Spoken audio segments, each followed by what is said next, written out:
This image was never meant to change Western art. It wasn't painted for museums. It wasn't even considered high art. And yet, once it arrived in Europe, the rules of Western painting quietly began to fall apart. In the 19th century, most European artists shared the same fate. They trained for years, they followed strict rules, and they waited for approval from a single authority, the art academy. If your work didn't obey its rules, it wasn't shown, it wasn't sold, and it wasn't remembered. For painters trapped inside this system, freedom was not a style, it was a risk. Western painting was built on one belief, that art must imitate reality.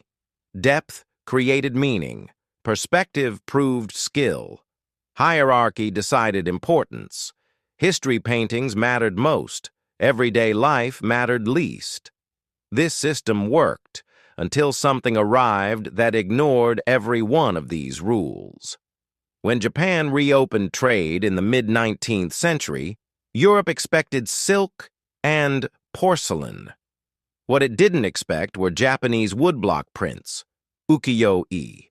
They were cheap, mass-produced, sometimes used as wrapping paper. But when European artists unfolded them, they saw something forbidden. No perspective, no central focus, no respect for academic balance. To the academy, these images looked wrong. To young artists, they felt dangerous. The Western Art Academy had spent centuries teaching artists how to see. Japanese art showed them that seeing could be unlearned. Figures were cut off by the frame. Empty space carried meaning. A wave mattered more than a hero. This wasn't a new technique.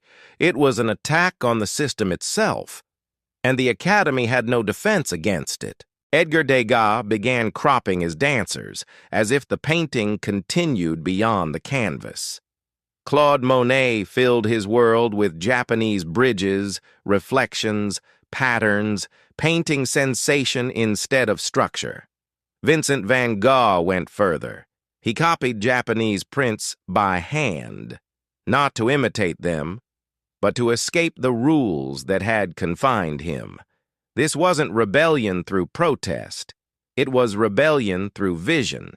Japanese art didn't overthrow Western painting overnight. It did something more effective.